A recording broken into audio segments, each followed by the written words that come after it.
মৃত্যুবরণের সময়টা ওই সাকারাতের বিছানাটা এত যন্ত্রণাদায়ক।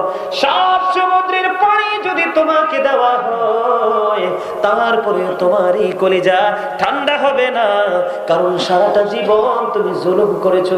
বলে হুজুর গো কেমন করে জুলুম করেছি? সূরা ইউনূসের ৪০ নম্বর আয়াতে আল্লাহ বলে দিয়েছেন, ইন্নাল্লাহা লা ইয়াজলিমুন নাসা শাইআ ওয়ালাকিন্নান নাসা আনফুসাহুম ইয়াজলিমুন। আল্লাহু আকবার। আল্লাহ বান্দার উপর জুলুম করে না, আল্লাহ বান্দার উপর অত্যাচার করে না, বান্দা নিজে নিজের উপর অত্যাচার করে। আল্লাহ যারা অত্যাচার করে তাদের সম্পর্কে বলেছেন ওয়াল্লাহু লা ইউহিব্বুজ জালিমিন। যারা জালেম, যারা অত্যাচারী, জালেমকে আল্লাহ রাব্বুল আলামিন পছন্দ করে না। জোরে জোরে কন্যা নাউযুবিল্লাহ। জালেমরা যখন বিপদে পড়ে যায়, অত্যাচারীরা যখন বিপদে পড়ে যায়, আমানি যালিমিনা মিন আনসার, জালেমরা যখন বিপদে পড়ে যাবে, জালেমদের জন্য আমার আল্লাহ কোনো সাহায্যকারী রাখে না। বন্ধু তুমি যখন বিপদে পড়ে যাবে রে, কে হবে রে তোমার সঙ্গী? তুমি আল্লাহর সাথে প্রেমের ডোরি লাগাইতে পারো নাই, মদিনা ওয়ালার সাথে প্রেমের ডোরি লাগাইতে পারে নাই, মদিনা ওয়ালার ওয়ারিস যারা হক্কানি আলেম আছে তাদের সাথে প্রেম করতে পারো নাই। খাঁচা ছেড়ে যায় রে পাখি চড়িও চিন্দেশে, কুল কিনারা পাই না খোঁজে, ঘুরে পাগল বেশে রে, ঘুরে পাগল বেশে।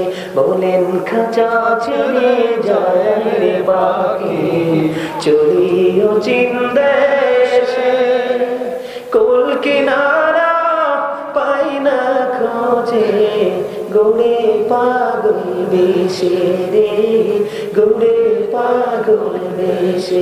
কি লাভ হবে এখন তোমার ভাবনা চিন্তা করে, এখন তুমি বন্দী আছো আপন মনের ঘরে, চাইলেও তুমি পারবে না যেতে শান্তি সুখে নীরে, কুল কিনারা পাই না খোঁজে, ঘুরে পাগল বেশে। কুল কিনারা পায় না খোঁজে, ঘুরে পাগল বেশে। তার মানে কি জানেননি বন্ধু? যখন আপনার মৃত্যুবরণ করার সময় হয়ে যাবে, মুমিন বন্ধু জান্নাতে যদি হয় তার মৃত্যু নিয়ে কথা বলবো না, কারণ এই যুগে ম্যাক্সিমামই ক্যারেক্টারলেস। প্রেমিক মানুষ খুঁজে পাই না যার সাথে আল্লাহ রাসূলের প্রেম নিয়ে কথা বলবো। এই জন্য বলেছি বন্ধুরে আমার, যখন জাহান্নামী মানুষের যখন প্রাণ পাখিটা নিতে আসবে আজরাইল, তখন আর আত্মাটা দেহের মধ্যে বিভিন্ন জায়গায় পলায়ন করার চেষ্টা করবে। হাজার চেষ্টা করেও বন্ধু পলায়ন করে থাকতে পারবে না। বন্ধুরে আমার, আজরাইল এমন ভাবে দেহ থেকে প্রাণ পাখিটা বের করে নিয়ে যাবে। বন্ধুরে আমার, একটা লোহার শলা কাঁটাযুক্ত, কি কথা বলেন না কেন? কাঁটাযুক্ত লোহার শলা। আমি এক্সাম্পল দিই, আমি আপনাদেরকে বলে দেই বন্ধু, যদিও অনেক কষ্টকর, অনেক যন্ত্রণার কথা। আপনারা চল চিনেন তো? চল, ওই যে এইভাবে যে মাছ মারে, এটার অনেকগুলো কি থাকে? অনেকগুলো সুইয়ের মতো অনেকগুলো ইয়া থাকে, আপনার শলা থাকে, এটার উপর উল্টে একটা আংটা থাকে। কথা বলেন না কেন? বন্ধু তোমরা জানো না, মাছটাকে যখন তুমি শিকার করো, টানটা দিলে তার কেমন কষ্ট হয়। ও বন্ধু, জাহান্নামী যারা পাপী মানুষগুলো যারা রে, মৃত্যুবরণ করার সময় ওই কাঁটাযুক্ত শলা তার মধ্যে ঢুকাইয়া টান দিলে যেমনি ছিঁড়ে ছিঁড়ে টুকরো টুকরো হয়, ও বন্ধু একেবারে ছিঁড়ে ছিঁড়ে খন্ড খন্ড হয়ে বের হয়ে আসে, এমন ভাবে বের হয়ে যাবে পাপী লোকের আত্মাটা। তুমি সেদিন কাঁদবা, তুমি সেদিন বন্ধু দুঃখ প্রকাশ করবা। কত নির্মম হবে, কত নিষ্ঠুর হবে রে সেই পরিবেশটা, সেই পরিস্থিতিটা। বন্ধু আল্লাহর কসম করে বলছি রে, এখনো সময় আছে। হক্কানি কোন আলেমের সাথে তুমি প্রেমের ডোরি লাগিয়ে দাও, যে আলেমের সাথে আছে রাসূলের প্রেম, যে আলেমের মনে আছে আল্লাহর ওলিদের প্রেম। এখন কিন্তু অনেক আলেম বের হয়েছে আল্লাহর ওলিদের দুশমন। বলেন না কেন? কখনোই সঠিক নয়। ও বন্ধুরে আমার, আমি আপনাদেরকে বলে দিতে চাই, যখন আপনার মৃত্যুর সময় হবে, যন্ত্রণাটা, ও বন্ধু, অন্য হাদিসের মধ্যে এসেছে বন্ধুরে আমার, মৃত্যুর সবচেয়ে কম যন্ত্রণা হলো 1000 তলোয়ার মারার আঘাতের সমান। জোরে করুন না নাউজুবিল্লাহ। কত হাজার? মৃত্যুর সবচেয়ে কম যন্ত্রণা কি? মৃত্যুর সবচেয়ে কম যন্ত্রণা হলো 1000 তলোয়ার মারার আঘাতের সমান। রে বন্ধু, তোমরা শুনলে অবাক হয়ে যাবে। 1000 বছর জাহান্নামের আগুনকে তাপ দিল আল্লাহ, এটার রং হয়ে গেল সাদা। আরো 1000 বছর তাপ দিলেন, রং হয়ে গেল লাল। আরো 1000 বছর তাপ দিয়েছে, রং হয়ে গেল বন্ধু কালো। এই 3000 বছর আগুনটাকে উত্তপ্ত করে বরাদ্দ করে রেখেছে আমার আল্লাহ পাপী মানুষগুলোর জন্য। ওই আগুনের একটা জোড়া জুতা পরিয়ে দেওয়া হবে রে। এটা হলো জাহান্নামের একেবারে কম সাজা। নাউজুবিল্লাহ বলেন না। একটা জোড়া আগুনের জুতা পরিয়ে দেবে রে। ও বন্ধু, বিয়ের বাড়িতে গোস্তের পাতিল যেমনি উতরায়, বন্ধুর ঈদের দিনে যেমনি করে গোস্তের পাতিল উতরায়, শীতের দিনে গরম পানির পাতিল যেমনি উতরায়, ও বন্ধু তোমার এই মাথার মগজটা এভাবে উতরাতে থাকবে। তুমি কান্না করতে থাকবে, সাহায্য চাইতে থাকবে, চিৎকার করতে থাকবে। ও বন্ধু, আল্লাহ জানিয়ে দিয়েছে তুমি তো এই দুনিয়াতে বিপদে পড়লে সাহায্যকারী পাও, অসুস্থ হলে ডাক্তার খুঁজে পাও, মৃত্যুর মাধ্যমে তুমি সব অবসান নিয়ে নিতে পারো। কিন্তু বন্ধু, ওই জায়গাটা তো নির্মম হবে, এত নিষ্ঠুর হবে, তোমাদেরকে আমি বলতে পারবো না। হাজার চেষ্টা করলেও তুমি দৌড় দিতে পারবা না। কারণ আল্লাহ বলেছেন ইন্না বাতশা রাব্বিকা লাশাদীদ। The sieging of Allah is difficult. আল্লাহর ধরা, আল্লাহর পাকড়াও বড় শক্ত, বড় কঠিন। ও বন্ধু, ভয়ঙ্কর খবর আছে, শুনবেন তো? সবাই শুনবেন তো? বন্ধু, এই মুহূর্তে মনটা বাড়িতে রাখেন না। এই মুহূর্তে মনটা আপনি বাড়িতে দিয়েন না। বন্ধুরা, এই দুনিয়ার ফুত সন্তান সন্ততি ধন দৌলত আপনার আপন হবে না। আমি আপনাকে বলে দিতে চাই, আল্লাহ রাব্বুল আলামিন পবিত্র কালামে হাকিমে ও কোরআন শরীফের 19 পারা সূরা শুআরা 88 নম্বর আয়াতে আল্লাহ বলেছেন, ইয়াউমা লা ইয়ানফাউ মালুন ওয়ালা বানুন। আল্লাহু আকবার। আল্লাহ রাব্বুল আলামিন বলে দিয়েছে, যেই সন্তানের জন্য পাগল হয়ে গেলেন, এই সন্তান আপনার কোনো কাজে লাগবে না। যেই সম্পদের জন্য পাগল হয়ে গেলেন, এই সন্তান, সম্পদ, সন্ততি কোনো কিছুই আপনার কোনো কাজে আসবে না। বন্ধুরে আমার, এই জন্য বললাম, কিছু সময়ের জন্য মনটাকে এই জায়গায় রাখেন। কিছুক্ষণের মধ্যে মাহফিলটা ক্লোজ হয়ে যাবে। এমন হতে পারে রে, এই মাহফিলটা আপনার ওই হাসরে নাজাতের ওসিলা। পারে কি পারে না? আরো জোরে পারেন, বলেন পারে কি পারে না? বন্ধুরে আমার, নির্মম কথাগুলো আমি আপনাদেরকে বলে দিতে চাই, নিষ্ঠুর আচরণগুলো বলে দিতে চাই। এটার জন্য কেউ দায়ী নয়, এটার জন্য আমরাই দায়ী। কথা বলেন না কেন? এটার জন্য কে দায়ী? কে বলেছে? সূরা ইউনূস 44 নম্বর আয়াত আল্লাহ বলেছে, আল্লাহ বান্দার উপর জুলুম করেন, অত্যাচার করে না, বান্দা নিজেই নিজের উপর অত্যাচার করে। বন্ধু, এই নিষ্ঠুর আচরণের মুখোমুখি তুমি হবে গো, এটা তোমার কর্মের ফল। আল্লাহ জানিয়ে দিয়েছেন, লা ইয়ামুতু, people will not die that day. সেদিন মানুষগুলো মরতে পারবে না। আল্লাহ বলেছেন, ফিহা ওয়ালা ইয়াহইয়া, people will not be able to live that day. সেদিন মানুষগুলো বাঁচতেও পারবে না। আল্লাহ বলেছেন, ওমা হুম আনহা বিগাইবিন, people will not be able to escape that day. সেদিন মানুষ সেখান থেকে পালাইতেও পারবে না। জোরে জোরে বলুন আল্লাহু আকবার। বন্ধুরে আমার, মৃত্যু এত যন্ত্রণাদায়ক হবে, এত নির্মম হবে, এত কষ্টকর হবে, বন্ধু বলে বোঝানো যাবে না। আমি একজন নবী আছেন, ইদ্রিস আলাইহিস সালাম, নাম শুনছেননি? ইদ্রিস আলাইহিস সালামের নাম শুনছেননি? বন্ধুরে আমার, তিনি যখন রোজা রাখতেন, ওনার ইফতারগুলো জান্নাত থেকে আসতো। ইফতার করার পরে অবশিষ্ট যেগুলো থাকতো, আবার সেগুলো জান্নাতে চলে যেত। সুবহানাল্লাহ বলেন না? বন্ধুরে আমার, ইদ্রিস আলাইহিস সালামের সময় থেকে আমি একটা एग्जांपल আপনাদেরকে দেই, সহজে বুঝতে পারবেন।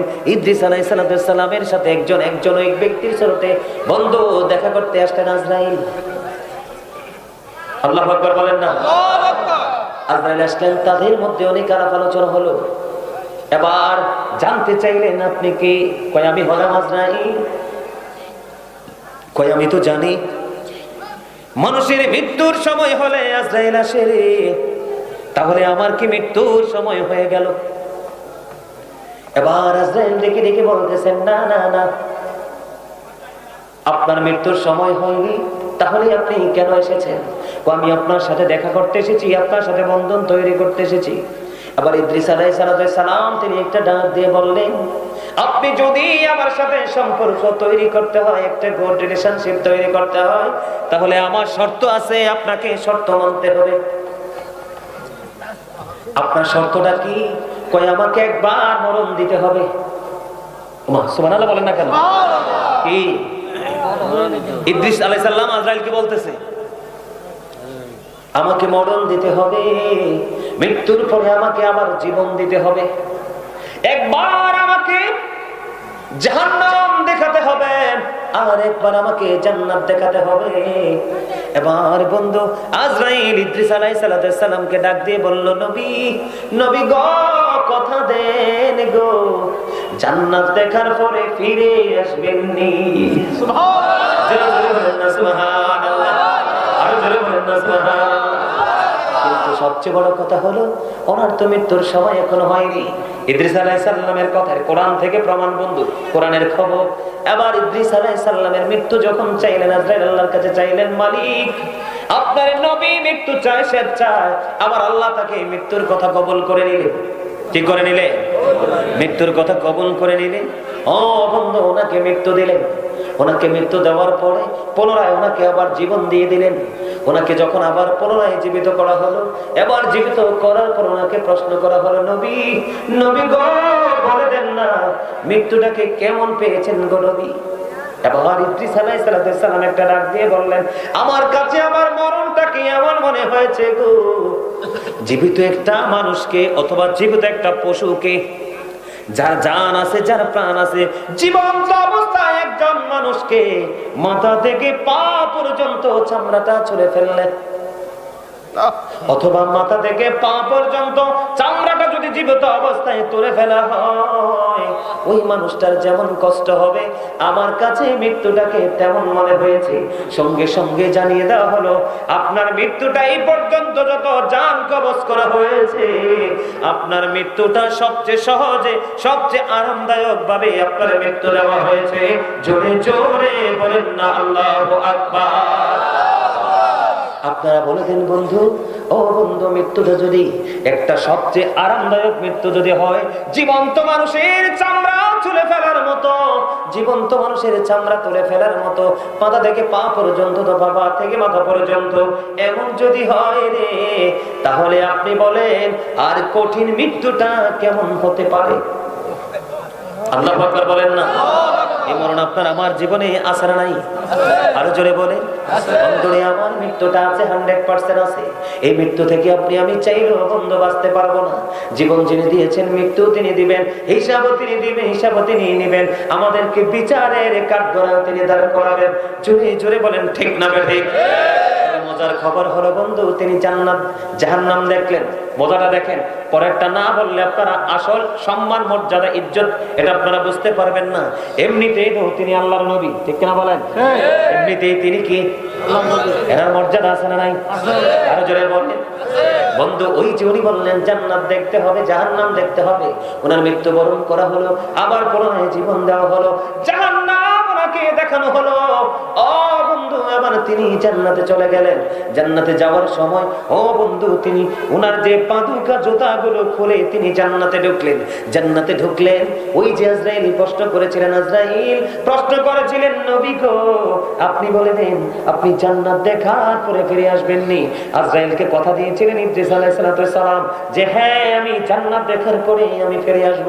বন্ধু, জান্নাতের গেটে জুতাগুলো রেখে তিনি জান্নাতে ঢুকলেন, জান্নাতটা একটু বিচরণ করলেন, করার পরে তিনি তাৎক্ষণিকভাবে তিনি আবার বের হয়ে গেলেন। ওয়াল্লাহি, তিনি জান্নাত থেকে বের হয়ে এবার বাহির থেকে জুতাগুলো নিয়ে তিনি আবার জুতা নিয়ে তিনি জান্নাতে ঢুকে পড়লেন। জোরে জোরে বলেন না সুবহানাল্লাহ, আর জোরে বলেন না সুবহানাল্লাহ, আর জোরে বলেন না সুবহানাল্লাহ।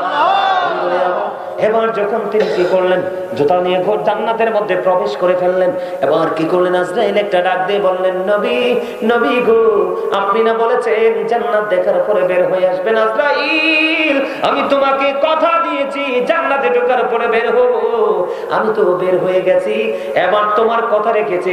এবার আজরাইল বললেন, নবী গো, আপনি বের হয়ে আসেন, আমি আপনাকে নিয়ে যাব।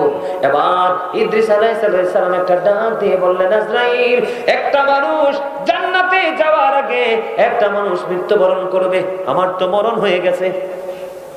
সুবহানাল্লাহ বলেন না কেন?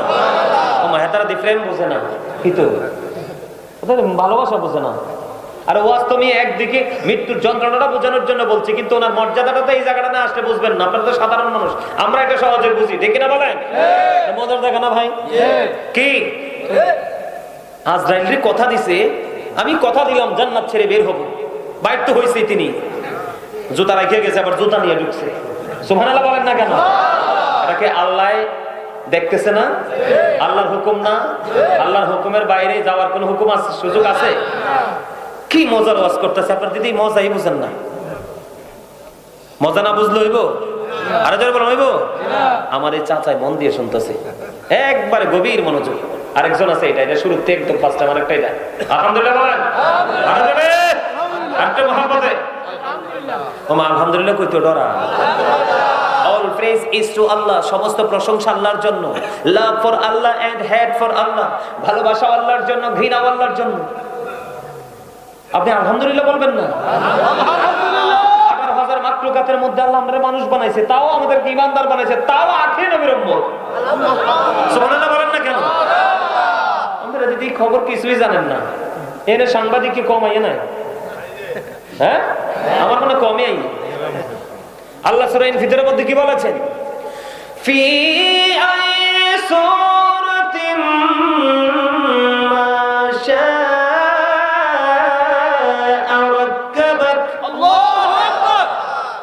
Allah created the mind. আল্লাহ বলতেছে, আল্লাহ আমাদেরকে আল্লাহর ইচ্ছে মতো করে বানাইছে। সুবহানাল্লাহ। আল্লাহ আমাদেরকে, আপনাকে, আমাকে, আরে আমি না কই মিয়া আমি সুন্দর আপনি কালা, কিন্তু আল্লাহর কাছে না। আল্লাহ কইতেছে আল্লাহ আমাদেরকে মন মতো করে বানাইছে। সুবহানাল্লাহ। আল্লাহর ইচ্ছে মতো করে বানাইছে। সুবহানাল্লাহ বলেন না? আরে জোরে সুবহানাল্লাহ। চাচা মজা না খবরটা? আপনি দেখতে কালো হইলে লাভ কি? আল্লাহ কইছে আপনি সুন্দর, এইটাই হেসা। আরে জোরে কথা কয় না কেন? আরে ভাই এটা হার্ট অ্যাটাক করে মরবো রে, এটা একটাও হাসতে চায় না। আলহামদুলিল্লাহ কর না কেন? আমার চাচা হাসি দিছে, সব শেষ। এই দেখো এতক্ষণ কিন্তু হাসে না, এমন হাসাই দিছে। এই চাচা মন ভালো হয়ে গেছে না? এখন আল্লাহ কইতেছে সুন্দর করে বানাইছে। কেমন সুন্দর? বিউটিফুল, সেই গঠন প্রণালী অত্যন্ত সুন্দর। আওয়াজ করে বলনা সুবহানাল্লাহ। তো সেই লোক, সেই আল্লাহর বান্দা হয়ে আমি প্রাউড ফিল করব না? কথা বলে না কেন? আমার মালিক শ্রেষ্ঠ, আমরাও ঠিক কিনা বলেন? আমাদের রব কি আর আছে? নাই তো। লা শারিক, আমার মালিকের সাথে কোনো শরীক নাই। কুল হু আল্লাহ আহাদ, আল্লাহ ইজ ওয়ান, আল এক, দেয়ার ইজ নো বাট আল্লাহ, লা ইলাহা ইল্লাল্লাহ, আল্লাহ ছাড়া কোনো উপাস্য নেই, কোনো ইলাহ নেই। সুবহানাল্লাহ বলেন না কেন? আরো জোরে খবরটা মজা লাগে না? আরো জোরে। অন্যান্য জায়গা গেলে দেখি মুরব্বীদের স্পিড বেশি থাকে, না এসে দেখি ফুলাফানের স্পিড বেশি। আলহামদুলিল্লাহ, মারহাবা বলে আরো জোরে। ইদ্রিস আলাইহিস সালাতু ওয়াস সালাম আবার ডাক দিয়ে বলে, আজরাইল আমি আপনাকে কথা দিয়েছি বের হব, আমি তো বের হয়েছি গো আজরাইল, এখন আমি আর বাহির হব না। সুবহানাল্লাহ বলেন না? আরো জোরে বলেন না? এই আজরাইল তুমি এবার মালিকের সাথে ফয়সালা করো, আমি তোমাকে কথা দিয়েছি জান্নাত থেকে বের হব, তো বের হইছি, কিন্তু এখন আমি বের হলাম আর আমি প্রবেশ করলাম আর বের হব না। কি কয় জানেননি আজরাইল? ও আজরাইল, জান্নাতে যাওয়ার আগে মানুষ একবার মরে রে, দুইবার মরার সুযোগ নাই। জান্নাতে যাওয়ার আগে জাহান্নামও দেখে। আমাকে তো তুমি জাহান্নামও দেখাইছো, আমি তো জাহান্নামও দেখে ফেলেছি। তার মানে জান্নাতে যাওয়ার আগে যা কিছু করা দরকার সব হয়ে গেছে রে, আমি আর জান্নাত থেকে বের হব না। আমার আল্লাহ আজরাইলকে একটা ডাক দিয়ে বললেন, আজরাইল, আজরাইল রে, তাকে ডিস্টার্ব করো না, তাকে থাকতে দাও। জোরে জোরে করুন না সুবহানাল্লাহ। তাহলে যে মৃত্যু চাইলেন মৃত্যু দিলেন, বাঁচতে চাইলেন আবার জীবন দিলেন, জাহান্নাম দেখতে চাইলেন জাহান্নাম দেখালেন, জান্নাতে যাইতে চাইলেন জান্নাতে পাঠিয়ে দিলেন। এমন নবীর মৃত্যু যদি এমন হয় বন্ধু, তুমি তোমার বিবেকের কাঠগড়ায় দাঁড়িয়ে যাও। ওই ভয়ঙ্কর দিনের মুখোমুখি হওয়ার আগে তুমি তোমার বিবেকের কাঠগড়ায় তোমার ভিতরের মানুষের সাথে পরামর্শ করো যে আমি মৃত্যুর জন্য কি প্রস্তুতি নিলাম, কেমন হবে রে মরণ, কে হবে রে আমার সঙ্গী। কেউ তো যাবে না কবরে, পৃথিবীর সব মানুষ পুকুর পারে। বন্ধু, আমার জীবনে কত লাশ আমি পানির মধ্যে দাফন করছি। কথা বলেন না কেন? আপনারা দেখছেননি? দেখছেন না? কবরে পানি ওঠে না তো পানির মধ্যে লাশ রাখা হয় না, নাকি আরেকটা কবর করা হয়? তাহলে আপনি কি এগুলো দেখে কি বোঝা যায় না? কথা বলেন না কেন? বন্ধুরে আমার, এমন মৃত্যু আমরা চাই না। আমরা চাই প্রেমময় মৃত্যু। আমরা চাই মালিকের সাথে প্রেম হয়ে যাক। সুবহানাল্লাহ বলেন না কেন? আর জোরে। বন্ধু শুধু তাই নয়, 1,24,000 নবী রাসূলের মধ্যে আল্লাহ রাব্বুল আলামিন 8 জন নবীকে স্বর্গীয় উপাধি দিয়েছেন। এর মধ্যে একজন হলো মুসা কালিমুল্লাহ। মুসা স্পোক টু আল্লাহ। মুসা আল্লাহর সাথে কথা বলেছে, জানেন তো? আরো জোরে। মুসা আল্লাহকে প্রশ্ন করলেন, আল্লাহ গো, তুমি যদি খুশি হও কি করো? আল্লাহ কয়, জানবা? মুসা কয়, হ। কয়, আমি যদি খুশি হই বাবা মার কোলে তুলে দেই কন্যা সন্তান। সুবহানাল্লাহ বলেন না কেন? এখন মেয়ে হইল অনেক, বাবা মার গায়ে আগুন লেগে যায়।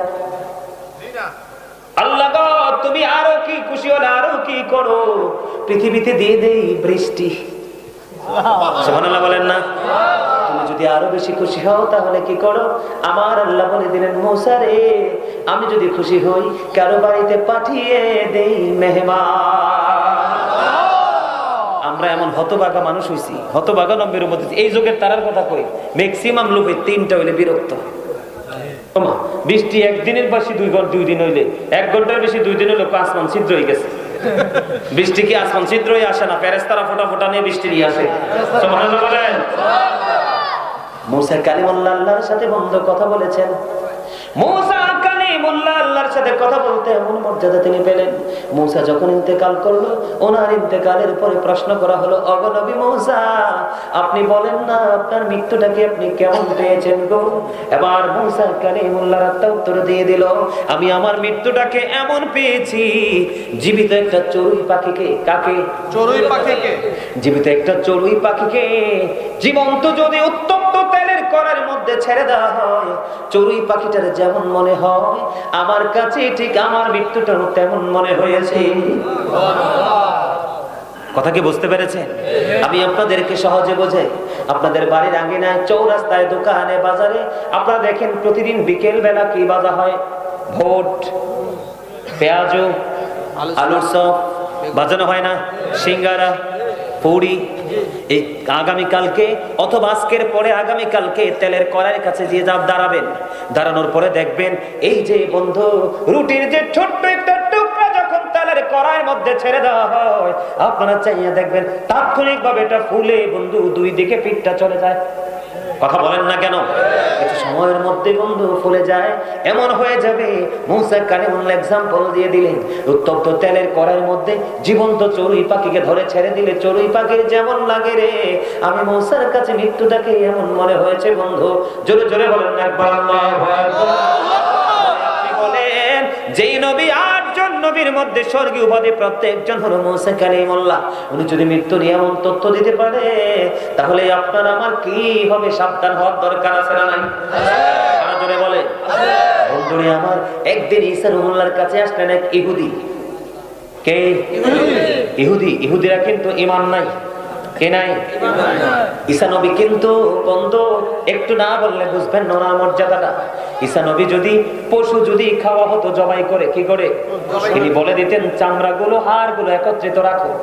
রাখার পরে ইনি কি করতেন? ও বন্ধু এদিকে আঘাত করে বলতেন জিন্দা হয়ে যেত। সুবহানাল্লাহ বলেন না? উনি কিন্তু মৃত্যু জিন্দা করতে পারতেন। কি করতে পারতেন? মৃত ব্যক্তিকে জিন্দা করতে পারতেন। একদিন এক ইহুদি ছুটে আসলেন, এসে বললেন, ওগো নবী, আপনি তো মরা মানুষ জিন্দা করতে পারেন, আপনি পুরনো কোনো মৃত্যুকে জিন্দা করতে পারবেন কিনা? এবার ঈসা রুহুল্লাহ বললেন, তুমি বলো আমি কাকে জিন্দা করব? এবার বন্ধু সে বললেন, আপনি নূহ আলাইহিস সালামের ছেলে শামকে জীবিত করবেন।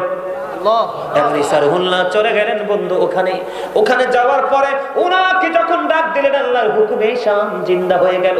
শাম যখন জিন্দা হয়ে গেল, শামের দিকে নজর দিয়ে চাইয়া দেখলো বন্ধু শামের চুল দাড়িগুলো পাইকা সাদা হয়ে গেছে। ঈসা রুহুল্লাহ ডাক দিয়ে বললেন, আপনাদের জামানায় তো চুল দাড়ি পাকতো না, আপনার গরু সাদা হয়ে গেল কেন? এবার তিনি উত্তর দিলেন, আমি তো জানি মৃত্যুর পরে আরেকবার জিন্দা হবো সেই কিয়ামতের দিন। আমার কাছে মনে হয়েছে কিয়ামত গয়ন গড়িয়ে গেছে। ও বন্ধু, সেই কারণে আমার চুল দাড়িগুলো আতঙ্কে পাইকা সাদা হয়ে গেছে। এই কথা যখন বললেন, ও বন্ধু, বলার পর ওনাকে জিজ্ঞেস করা হলো, আপনার মৃত্যুবরণ করেছেন কত বছর হলো? আমার মৃত্যুর বয়স হলো 4000 বছর। কত হাজার হাজার বছর। তোমার মৃত্যুর বয়স হলো 4000 বছর। তিনি উত্তর দিলেন, আমি মৃত্যুবরণ করেছি 4000 বছর হলো গো। আমি সব বলে গেছি, এখনো আমি আমার মৃত্যুর যন্ত্রণাটা বলতে পারি না। জোরে জোরে বলেন না আল্লাহু আকবার। তাহলে মৃত্যু কত ভয়ঙ্কর, কত যন্ত্রণাদায়ক।